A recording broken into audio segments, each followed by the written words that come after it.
There's a big content mistake that a lot of businesses make that I want to address in this video. It's one of the big reasons why a lot of business content, especially in B2B, often falls flat, often isn't as potent as it should be, doesn't connect as well as it should.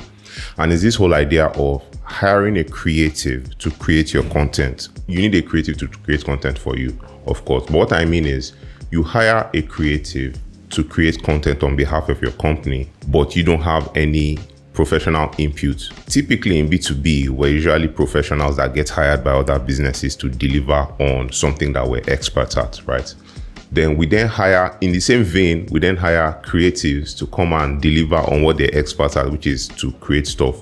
But we misunderstand that creating content like that requires professional input from you. So let's say I'm a blog writer, for example. Imagine hiring me to create a blog series or just to create blog posts for your law agency, for example. But you don't give me any inputs to go off. I have to be kind of scouring the internet and trying to do research and chat GPT the whole thing to kind of even figure out what we can write. It's going to end up being very flat because I'm not the person in the field. I'm not the professional. I don't know nothing about law, right? The question is then, whose fault is it? Is it the fault of the creative for not knowing how to involve the professionals that they're working for?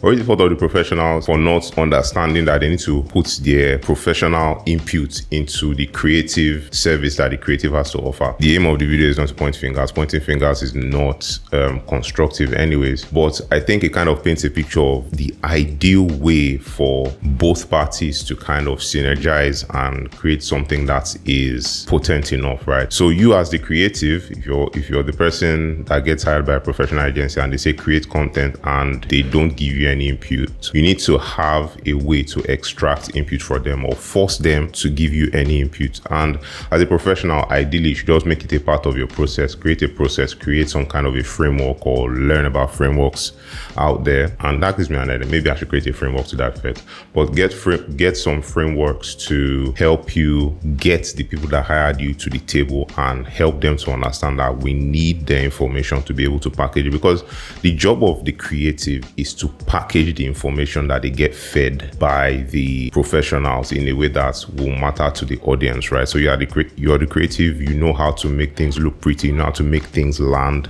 you know how to create hooks, you know how to write ideally, right? And then as a professional too, I think it helps to understand this kind of thing as well as the B2B company that wants to get into, brand communications and things like that. It's a good idea to understand this and to understand some possible playbooks, or maybe even have your playbook as well. So when you hire a creative, whether the person is competent enough to know that they need that kind of process or they don't even know, you have your own process that you bring them into, and that way you can synergize together. Because if both parties don't know how to get the best out of each other, you find that a lot of the content falls flat. And that's what happens a lot. It happens a lot more than you might think. It's something I've been seeing for the better part of the last decade. So it's not a thing I've just noticed now. I'm just now talking about it, but it's quite common. TLDR, if you want to work with a creative agency or if you want to work with a creative freelancer to help you with your content, understand that you have to give them enough professional input for them to be able to really represent what you as a professional have to offer,